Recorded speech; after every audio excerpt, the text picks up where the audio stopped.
नीचे दिए गए प्रश्न में एक पासे के 4 प्रारूपों को दर्शाया गया है और इस पासे में अंक 6 के विपरीत फलक पर कौन सा अंक होगा यह पूछा गया है।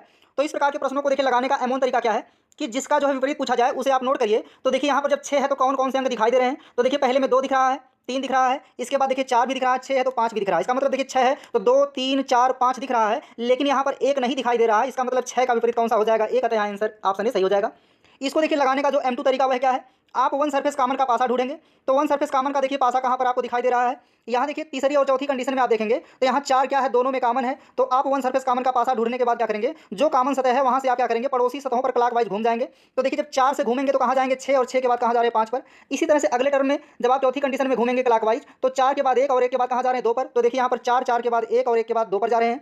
अब देखिए यहाँ पर 4 2 बार आया है तो कौन सा अंक नहीं दिखाई दे रहा है, तो यहाँ 3 नहीं दिखाई दे रहा है। इसका मतलब 4 व 3 एक दूसरे के विपरीत होंगे, 6 व 1 एक दूसरे के विपरीत होंगे तथा 5 व 2 एक दूसरे के विपरीत हो जाएंगे। अब देखिए यहाँ पर इसका जो M3 तरीका है, पासे की संरचना को बना करके कैसे प्रश्नों का आंसर देना होता है। तो यहाँ पर देखिए हम एक पासा बना लेते हैं M3 तरीके में, और यहाँ पर 4 खंड आपको बनाना है और 2 सतहें क्या करना है, ऊपर व नीचे बना देना है।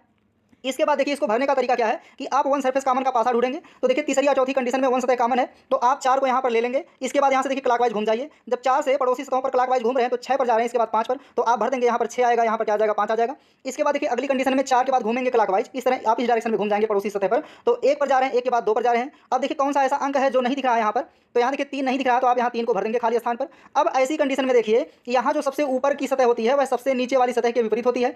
इसके अलावा यहाँ पर एकांतर क्रम में जो सतहें होती है वह एक दूसरे के विपरीत होती हैं। तो यहाँ 3 का विपरीत 4 हो जाएगा और यहाँ 5 का विपरीत कौन हो जाएगा, 2 हो जाएगा। तो यह तरीका भी आपको समझ में आ गया होगा।